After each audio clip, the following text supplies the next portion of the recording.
Good morning সবাইকে। আজকের ক্লাসে আমি টাইপস অফ র্যানসামওয়্যার পড়াবো।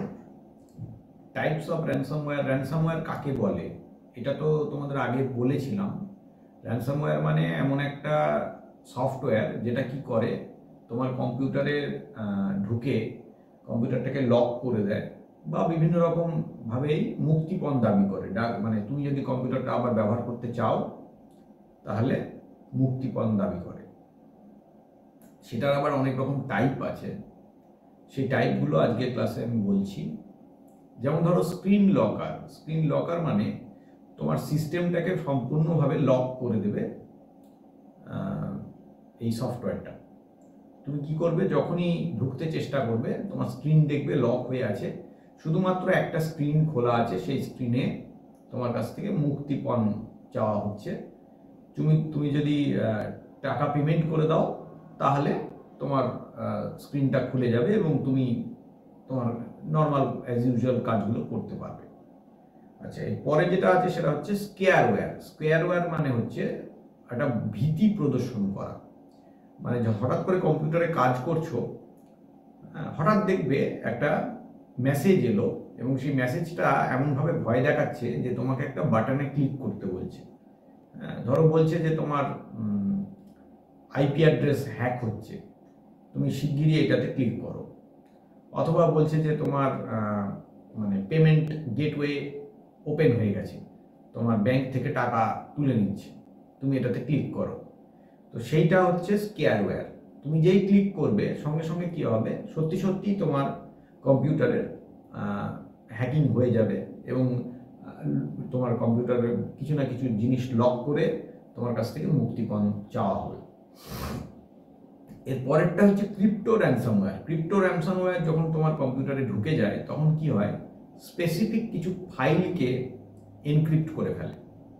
ঠিক আছে, এবার তুমি যখনই সেই ফাইলটা খুলতে যাবে, অন্য সময় তুমি ইউজুয়াল কাজ করলে কোনো সমস্যা হবে না, তুমি বুঝতেও পারবে না।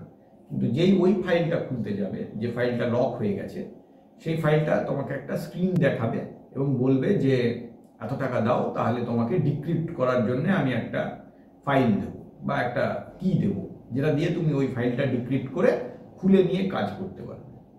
তো এটাও ওয়ান কাইন্ড অফ র্যানসামওয়্যার, এটাকে বলে ক্রিপ্টো র্যানসামওয়্যার। যেহেতু এটা এনক্রিপশন আছে, মানে ওটাকে লক করে দেওয়া হচ্ছে, সেই জন্য ওটাকে বলা হচ্ছে ক্রিপ্টো র্যানসামওয়্যার। এনক্রিপ্ট করার অর্থ হচ্ছে যে মানে যেটা সবাই পড়তে পারবে না, এমন একটা ল্যাঙ্গুয়েজ দিয়ে ওটাকে লক করা হয় যেটাকে ডিক্রিপ্ট করতে হয়। ঠিক আছে, তো এটাকে যদি আমি বাংলায় পরিষ্কার করে বলি তাহলে ব্যাপারটা কীরকম হয়, ধরে নাও তোমার কাছে একটা চিঠি লেখা আছে, সেটাকে যদি একটা কোডিং সিস্টেমে চেঞ্জ করে দিই সেটা হয়ে যাবে এনক্রিপশন। মানে ধরো আমি নাম্বারিং করে দিলাম, তাহলে ওটা হয়ে যাবে এনক্রিপশন। আবার ওটাকে যদি আমি নাম্বারিংগুলোকে মানে ডিক্রিপ্ট করে অরিজিনাল চিঠিটাকে ফিরিয়ে আনি, সেই পদ্ধতিটাকে বলে ডিক্রিপশন। এই জিনিসটাই করা হয় ক্রিপ্টো র্যানসামওয়্যারে। ঠিক আছে, আচ্ছা, লিকওয়্যারে কি করা হয়, সরকারি বেসরকারি বড় বড় প্রতিষ্ঠানগুলোতে হট করে একটা মেসেজ দেওয়া হয় যেখানে সতর্কতা জারি করা হয় এবং বলা হয় যে তোমার গুরুত্বপূর্ণ ইনফরমেশন লিক হয়ে যাবে যদি তুমি খুব তাড়াতাড়ি এত টাকা পে না করো। মানে ভয় দেখানো হয় তোমাকে, অ্যাকচুয়ালি কি করা হয়, ভয় দেখানো হয় এবং তোমার কাছ থেকে বড় বড় প্রতিষ্ঠান থেকে টাকা দাবি করা হয়। এটা হচ্ছে লিকওয়্যার। আর শেষেরটা যেটা আছে র্যানসামওয়্যার অ্যাজ এ সার্ভিস, এটা হলো র্যানসামওয়্যার কিছু সংস্থা আছে যারা কি করে, র্যানসামওয়্যার বিক্রি করে। মানে কেউ ধরো চাইলো যে আমি অমুকের কম্পিউটারে মানে আক্রমণ করে এই ফাইলটাকে লক করব, তো কী করবো, একটা সংস্থা আছে যার সঙ্গে যোগাযোগ করব, লুকিয়ে বিক্রি করে যদিও, তো তারা কি করবে, আমাকে একটা ফাইল দিয়ে দেবে যেটাকে আমি র্যানসামওয়্যার হিসেবে ব্যবহার করব। তারা কিন্তু খবর রাখবে না যে আমি সেটাকে কোথায় ব্যবহার করছি বা কিভাবে করছি, তারা পদ্ধতিটা শিখিয়ে দেবে কিভাবে ব্যবহার করলে আমার কাছ থেকে বা ওই লোকটার কাছ থেকে টাকা দাবি করা যাবে। এই হচ্ছে পদ্ধতি, সেই জন্য এটাকে বলা হচ্ছে র্যানসামওয়্যার অ্যাজ এ সার্ভিস। বুঝতে পারলে? আর দেখো শেষে আমি কিছু র্যানসামওয়্যারের এক্সাম্পল লিখেছি, যেমন ব্যাড র্যাবিট, ধর্মা, ক্রিপ্টো লকার, বিট পেমার। এগুলো হচ্ছে কিছু সংখ্যক মানে প্রচলিত র্যানসামওয়্যারের উদাহরণ। ঠিক আছে, এই ছিল আজকে আমাদের ক্লাসের মূল বক্তব্য। মানে র্যানসামওয়্যার জিনিসটার যে শ্রেণীবিভাগ সেইটা আমি মোটামুটি করিয়ে দিলাম। তো ক্লাসগুলো ফলো করো, প্রত্যেকে দেখো।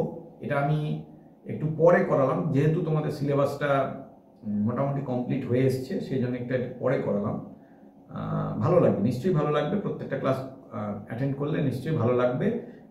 যাদের ভালো লাগে তারা নিশ্চয়ই লাইক করবে, লাইক করলে ভালো লাগে। আর কমেন্ট করে জানাবে, যদি ভালো লাগে সেটা লিখেও জানাতে পারো যে স্যার ভালো লেগেছে, মানে বুঝতে পেরেছি, তাহলে সেটা আমার পড়লে ওটাও আমার ভালো লাগে। থ্যাংক ইউ সকলকে, আজকের ক্লাসে এইটুকুই রাখছি।